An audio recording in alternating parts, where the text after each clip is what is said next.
सर्वांना माझा नमस्कार. माझं नाव सुमित साळुंखे आहे. मी देशमुख सरांकडे रिपीटर बॅचमध्ये होतो आणि माझा टोटल स्कोर आहे 549. सारात आधी मी सरांना माझ्याकडून एक खूप मोठा थँक्यू, कारण त्यांच्यामुळेच किंवा त्यांच्या मार्गदर्शनामुळेच मी आज इथं उभा एक तुमच्यासमोर स्पीच देतो आहे.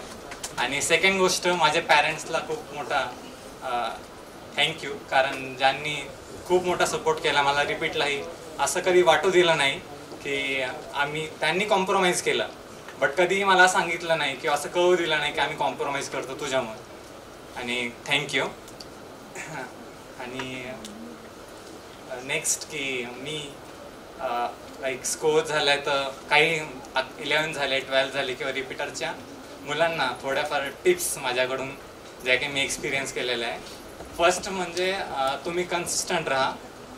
जे की आहे की समजा आज जर तुम्ही 7 किंवा 8 तास अभ्यास करता, तुम्ही युजली मुलं खूप मोठा ब्रेक घेतात. समजा अभ्यास नाही केला किंवा 1 तास करता, त्यापेक्षा तुम्ही 5 तास जरी करताय ते कंटिन्युअस करा. सेकंड आहे की बसा तुम्ही अभ्यासाला. युजली मुलं म्हणतात की आम्ही यांच्याकडून गायडन्स घेऊ, त्यांच्याकडून गायडन्स घेऊ, बट ते घेतात बट ते फॉलो नाही करत. आणि थर्ड की सरांना भेटत राहा, कारण ते प्रॉपर गायडन्स देतील.